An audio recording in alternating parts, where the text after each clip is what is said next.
Are you seeking a better way to accelerate your sales, to scale your business, to live a life with no limits? Accelerate Sales Podcast features global experts who have cracked the code to recurring revenues with proven sales systems and get you on the fast track to scaling. Now let's accelerate your sales with today's episode.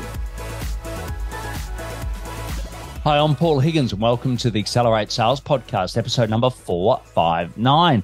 You're going to learn a lot today around accountability. You're going to definitely learn how to get unstuck in your business, and surely that has got to resonate with you. The second is group accountability versus individual accountability, and some really cool ways to do that, and how our independent coach can make a big difference.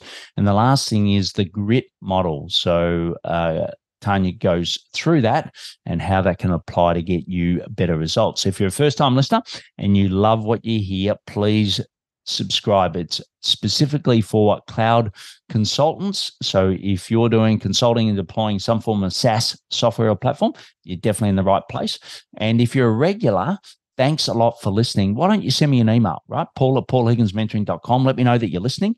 And also, suggest either a guest, and it could be you, that you'd like to get on the show, or a topic you'd love me to cover in those solo shows. There's a summary in the app, and you can also get the full transcript at paulhigginsmentoring.com/podcast. So before we go into the interview with Tanya, I'd like to thank our sponsors. The first is a community where it's actually, I think it's the world's only revenue-focused community for cloud consultants. So it's peers collaborating to help each other to run their business better. It's less technical. It's more about the biz. And think about it. If you've got a question for your business, I promise that our community or our collective can beat it versus you going to Google or YouTube. So why don't you check it out? It's free and it's on Slack. It's cloudconsultantscollective.com.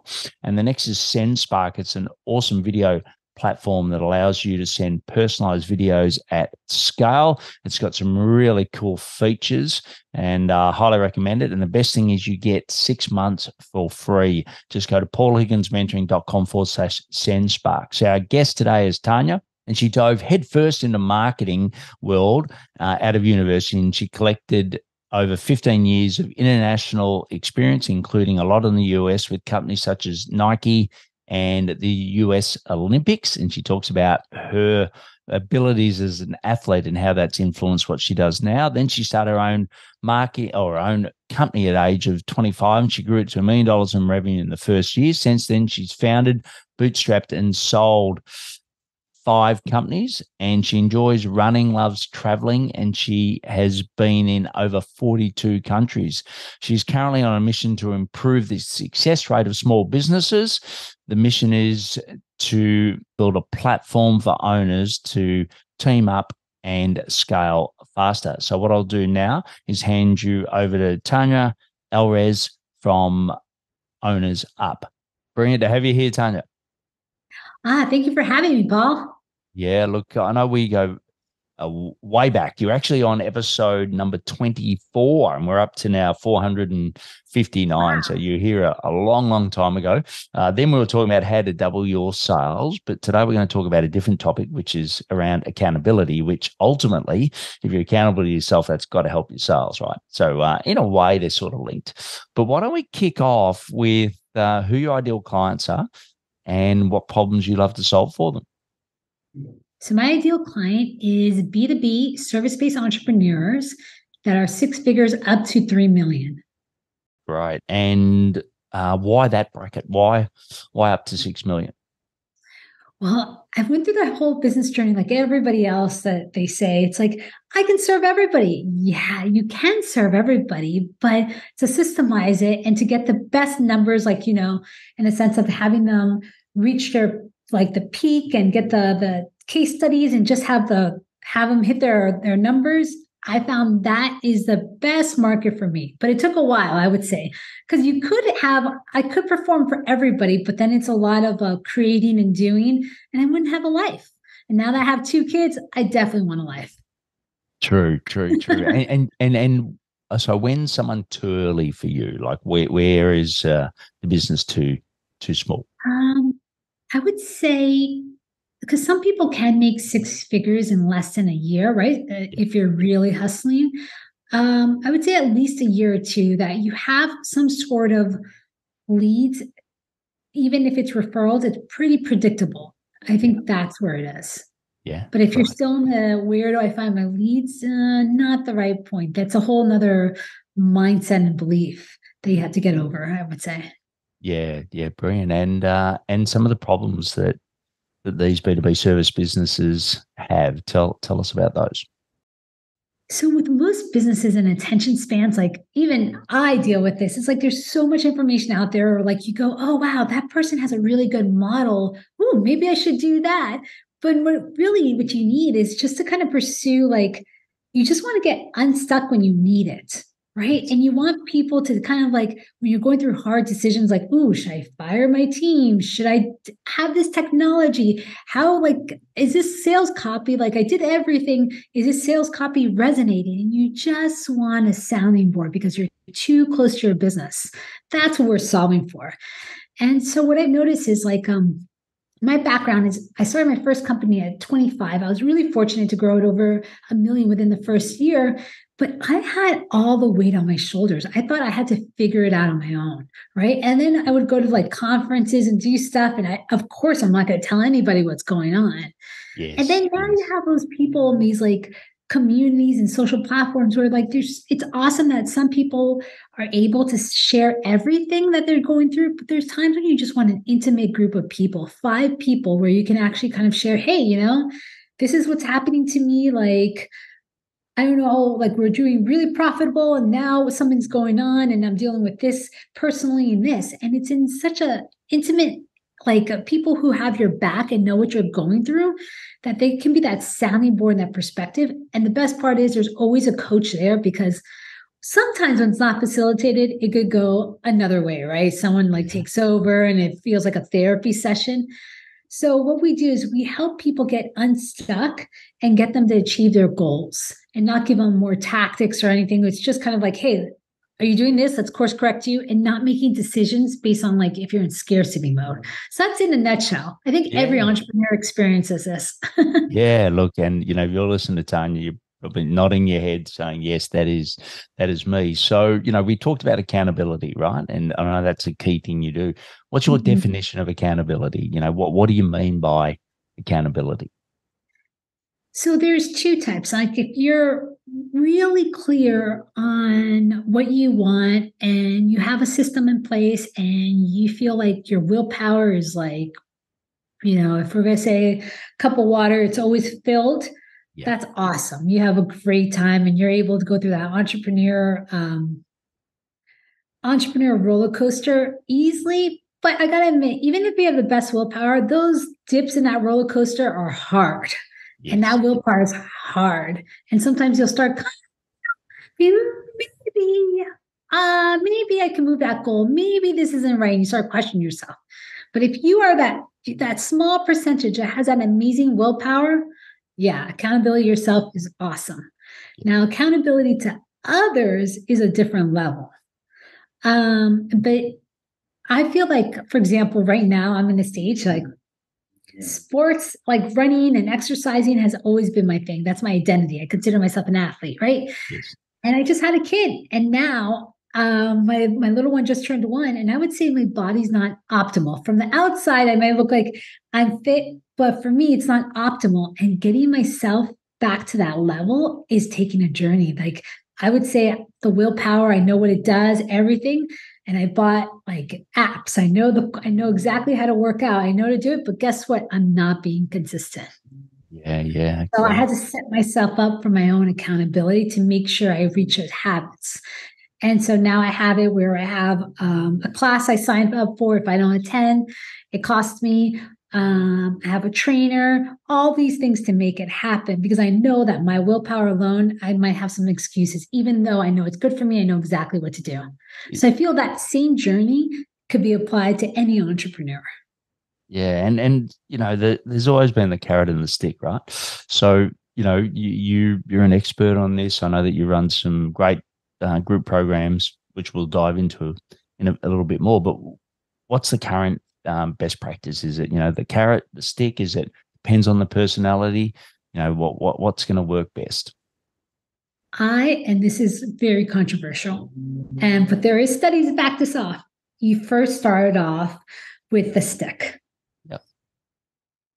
Because people rather move away from like getting hurt. Like if something's getting taken away from them, it bothers them.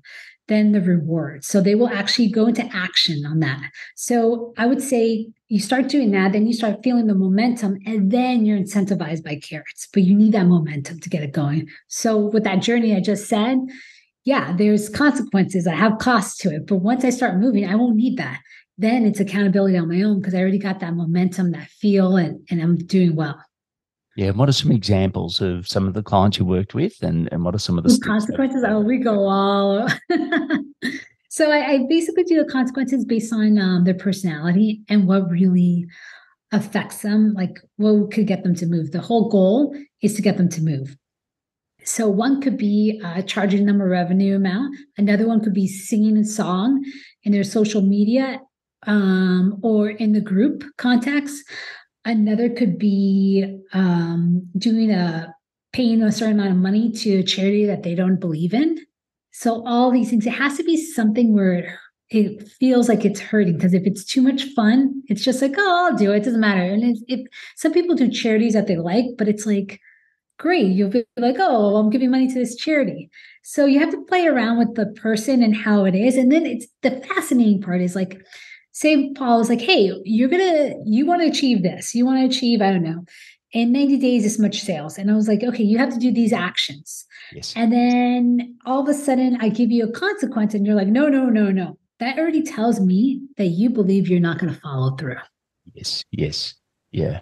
And you'd be surprised how many times that happened. Like, no, that's too much money. I'm like, it doesn't matter. I should say 1 million. It wouldn't bother you because you know you're going to actually do it. Yeah, brilliant. Fascinating psychology there.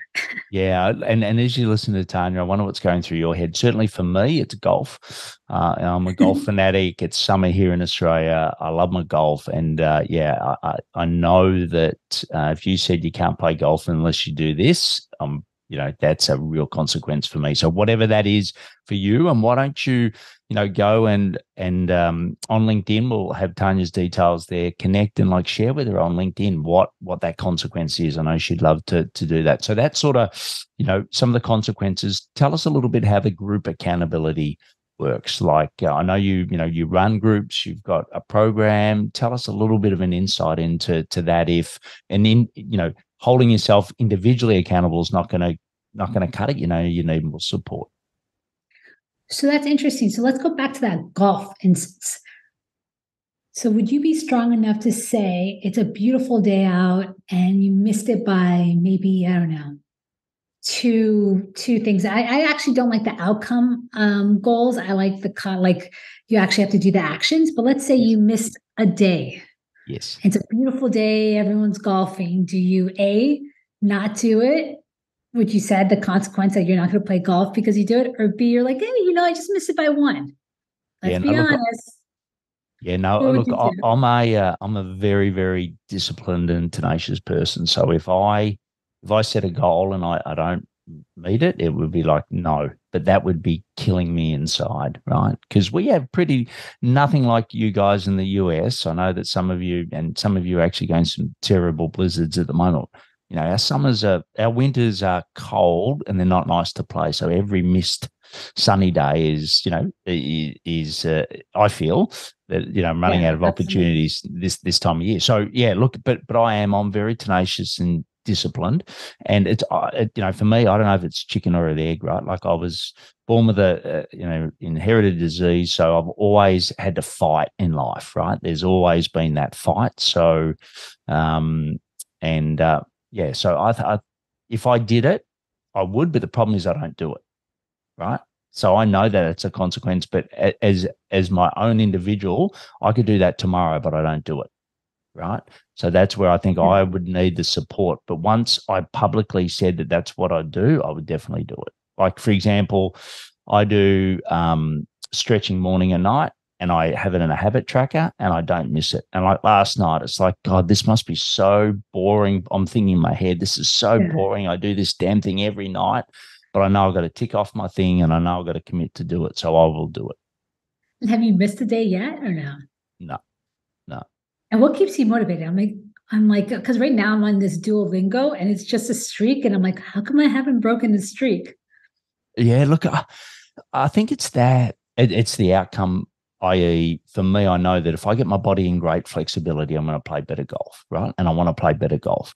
So for me, I know the consequence of doing it is going to better my body. And, I'm 52. Like, I want to be playing golf and I want to be, because I've got a new kidney, it's like a second life. I want to be playing golf for as long as I can. So I know if I do the exercises, I'm going to be playing golf longer. So to me, that's the way that I rationalize it.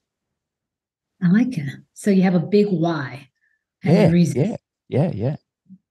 So with the same thing with mine, my kids are in Spanish immersion and I'm bilingual, but my Spanish should be better. But my thing is, oh no, my kid's already 2 years old. And by the time he's 5, if I don't upkeep my Spanish lessons, he's going to speak better than me. So that's what keeps me going on that streak. But if you don't have a big why, it's really hard, even if you have a group, to kind of fall off if the consequences aren't strong for you. Yeah. And on, talking group versus individual, you work with a lot of people. Do you find that you working in a group, that why becomes easier to identify versus doing it by yourself? It might be an obvious question, but yeah, what's your experience? That's a great one. So every entrepreneur knows that they should delegate stuff, right? They should try not to be the person that solves everything. It is the hardest part of a business owner to do. Yes. And we know that time is limited and all of it. But to get somebody to move into like, hey, why don't you delegate this? You're not great at everything. It's really hard. And even if they know their why, they know the reason, they want to spend more time, it still doesn't click until they see others. Yeah. Until they see somebody else all of a sudden go from like working weekends, working long nights, and then all of a sudden they're taking vacations off, taking a whole Wednesday off. That's when they're like, okay, I can do this. So it's a little bit of like, so that's a tricky part, right? Because like they know what it is, they know it's good for them, they know what they should be doing, and it's still the pain isn't there. But then when they see somebody else, they all of a sudden move. Yeah, great. And like I said, I've got a little bit of software called Done, and it's just streak tracking, right? That's the way that I know works for me, and I make sure that I get my streaks, and I want to miss a streak. And even with my exercise, I look at it and I'm like, oh, yes, I could just tick it off, but I'm cheating myself. No, I've got to do it right. Yeah. But that's the catalyst for me doing it. Now I know you've got some great software that you use in the group programs. Tell us a little bit about that on how the software helps support the accountability. Yeah, so we were all into sports. So this whole thing started Owners Up because I was a collegiate athlete, and after I sold my first business and I kept doing other businesses, I was going through something. I was running and I was training for a half Ironman at that time, and I still had a team of people to actually like train me. I had a coach. I know exactly what to do with the running side. Even if I was going to do a marathon, I'm still going to have a team of people. So I'm like, why are people in business doing it without a team of people? Why? And then I realized, like life would be so much easier if I had people at the same level understanding the same goal I want to achieve, and people I could bounce ideas, get like, if something's going on, figure out a better solution instead of me Googling and going like crazy. And then having software to track the information, because you're always saying, okay, how did I run? What did I eat? Did I sleep well? You have all these things that you're like tracking as an athlete, and then it gets sent to their coach, and then all your other friends get to see it too, if you share it. And that's the way to go faster, right? Than doing it yourself. And then those days when you have to run like 20 miles, I'm not going to lie. There's some days where it's like when you have to do a crazy train ride, it is so much easier with somebody else. And you end up doing it faster with someone else. Because if you do it on yourself, sometimes that little voice in your head's like, oh, I'm really tired. Then you start slowing down. But with someone else, it just goes faster. So then I was like, where is this program for entrepreneurs? Yeah. Why are we like making ourselves do it on our own. And yes, there's tons of programs where they, they teach you something, they put you in a program, but it's very select. Well, how do you encompass all of it for a business who's growing and just having their life, right? So that's how it's all set up. So the software essentially does what, if you're into endurance sports like cycling or running, it's like a Strava. So Strava records how you feel, what your route is, was there it was a hilly, all of that stuff. Yeah, brilliant. And if I've got this right, it's, you're not coming up with the individuals are coming up with their strategies per se, but as a group, and your methodology is holding them accountable for those strategies, right? Because, I think, a lot of people that I work with, they already know what they've got to do, right? And that's the first thing I always ask them. What do you know you should be doing that you're not doing at the moment? And normally they'll sort of tell you, and like it's 80% of what it's going to get them to the next level, right? And I'm assuming, so they already know it. What this is doing is actually helping them deliver it, right? Because let's face it, it's lonely working for yourself. It's different to being in a corporate environment where you got to stand up in front of peers, and you don't want to be that person that stands up in front of peers and you haven't done your work or you haven't done your best. The consequence is you lose your job, right? There's always a consequence there. Yeah, great point. But it's easy to hide, right? As your own business owner. And I know certainly for me, it's the worst conversation I have is with my wife, and she says, "Hey, you promised me this amount of money each month, and at the moment you're not delivering it," right? And I'll have a laundry list of excuses as to why I didn't do it. But ultimately she'll say, "But hey, you haven't done it." So I think, having something like this is a brilliant way to avoid those conversations that are going to come, right? And every entrepreneur, no matter what, you're going to go through it, even if you go in, unless you can hustle through it, but you're going to burn out. Something's going to give. Yeah. So our methodology is called GRIT. The G is for goal prioritization, because as entrepreneurs, we have so many goals and so many ways to get there. So we help them really concentrate on what is our priority each month. Yes. The R is for your rhythm, to get understand your time and how to work less. But because most of the time it's 20% of your work produces 80% of the results. So kind of finding that rhythm for you. I is iterate log. It's kind of like logging and seeing the journal, seeing the patterns of I should be doing more sales this time, or should be doing marketing. This works, it's not. A lot of people aren't documenting, so they're losing the pattern of what they've been doing. And sorry, what's the I stand for? Iterate log. Iterate log. Okay, right. And then the team is for team accountability. It's kind of having that soundboard, that perspective, that coach. Yeah. So that's it in a nutshell. Yeah, that's brilliant. And take us through a session, right? So we've signed up to Owners Up. We're all set, and we go to the first session. What's the first session look like? So before you're even on, we have a one-on-one action plan. So we get to really understand, we audit your whole business, and then we get an action plan, not only for your business, but personally, like what are you doing, making sure that you're fulfilled? Because there's business owners where you can get them where they are, but then they're burnt out. They're not happy. They're like, oh man, this is the goal I wanted. And then after that, they're in a group of 5 people with a coach. Each person has 11 minutes on the hot seat, what we call the huddle seat. And they go through, do they accomplish what they did? If not, how can we help them? And then we put a consequence on them, and we get them clear on what they need to work through, any challenge that they have. And then from there, at the end, it's like, okay, how can we hold you accountable to this? Yeah. That's it, every session. Yeah, great. And are those sessions in person, virtually? How are they run? Oh, it's virtual. Yeah, great. And and as far as, where your client base is it all over the world? Is it North America? Is it the US? Where are these B2B service They are in the US. Most of them are in the US. We used to have people in Australia, in London, but it all depends on the time, if they can wake up, right? Yeah. And as far as you said, are they monthly? What's the frequency again? Yes, it is. It's a weekly call. A weekly call. Weekly 1-hour call. Great. And what's the length? Do you say it's a minimum of 3 months? Is it 6 months? Like how We long actually have a really good lifetime value, and it's based on the results. So it's our way of being held to helping you achieve your goals. Because of course, when you're not achieving goals, you're not going to want a service. So we make sure that we're always getting you to your goals. Okay. Okay. So does that mean it's open ended? Like you just Yep. do it? Yeah. Month to month. Yeah. Yeah. Month to month. Yeah. Yeah. Great. Crazy, huh? Yeah. Yeah. And like, you know, Also, every, there's a reason why we do it too. Because like if you have somebody that's like, since it's 5 people, if someone's not working out and they have that like pessimistic attitude, we don't want them there anyways. yeah. Yeah. Yeah. And what's the coach's role? What does a coach normally do in the session?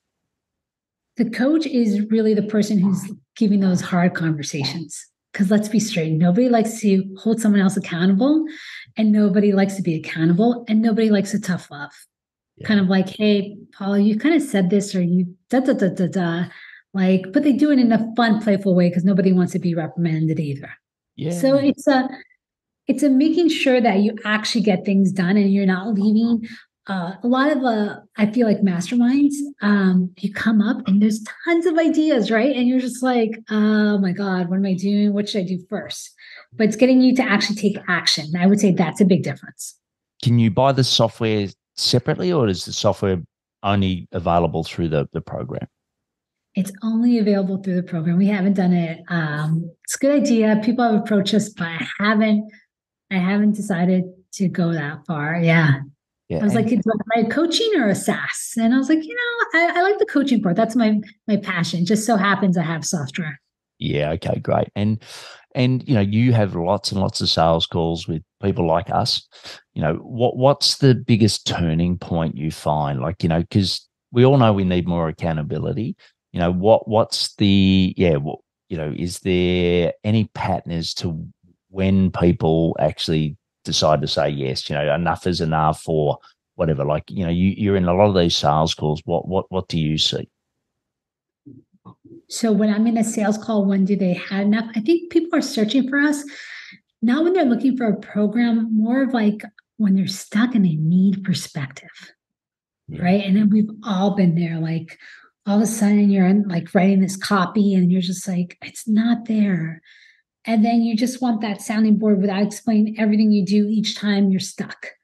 That's when you need it. Or when people are like, there has to be a better way, and I have everything I need, and I just need somebody to just kind of like put light on my blind spots and opportunities I'm missing.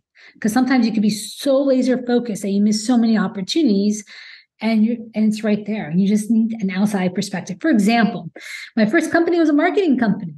Guess what? Marketing for Owners Up was I had to have outside help. And at first I was like, wait a minute, I'm a marketer. I don't need anybody's help. Like I should know this.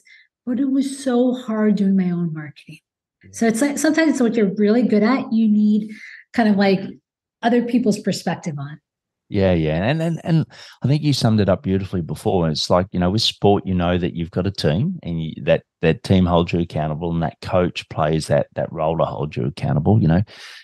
This is the same thing in business. And most of you listening to Tanya have probably been in sport, right? You've had some form of sporting background, or you've done something that has had a form of accountability needed to be successful, right? This is applying that same principle in business. And I've seen people that have gone through Tanya's program and the success and the changes that it's made to their life around working with those 5 people and the coach. So you can find more at Owners Up. We'll put all the links in the show notes for you. But what we're going to do now, Tanya, is just go into the last 4 questions. So I'll give you a quick question. You'll give me a quick answer, and then we'll round it out. So the first one is, for you, what are some of the daily sales habits that you do to help you accelerate your business?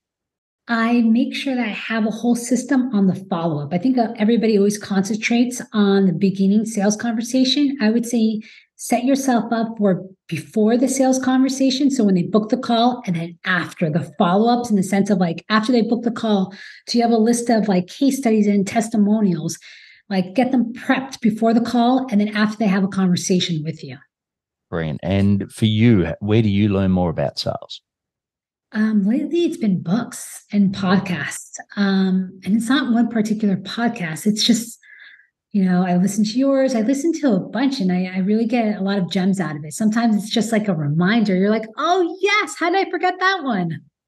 Yeah, brilliant. And look, for me also, I find is that, it stimulates other thoughts, right? You listen to something, but it might be something completely different that comes in, but that's just the way my brain works. The next question is, if we could grant you one wish for Owners Up, what would that be? For Owners Up, that's a great question. And they're supposed to be quick, huh? These responses. I think it's more for having more people have a team, whatever it is, like create your own team. Even if it's not for Owners Up, try to get somebody and have a group like your mastermind, but have it very structured. That is the gem. And then have somebody who's not participating lead it. I think that's a missing point where other people kind of mess up on. They say, okay, you can do your own mastermind, but it only lasts for so long. If you have somebody kind of leading it, it helps out. Yeah, brilliant. So more and more people. I want more people filled and achieving their entrepreneur goals. Yeah, that's great. And the last one is, what do you know now about running your business that you wish you had have learned a lot earlier? I think now it is like really constraining my time. Like it's hilarious how much more productive I am working less hours. And I used to be like, oh yeah, I'm working like 8 to 5, but now if I have a whole day off, it's just kind of like when you're about to go on vacation and you get so much freaking done. And you're just like, oh, it's just a vacation. No, actually, it's called Parkinson's Law. So if you want to be more effective, just start playing more golf. Paul, you should be playing more golf. You'll be more effective, right?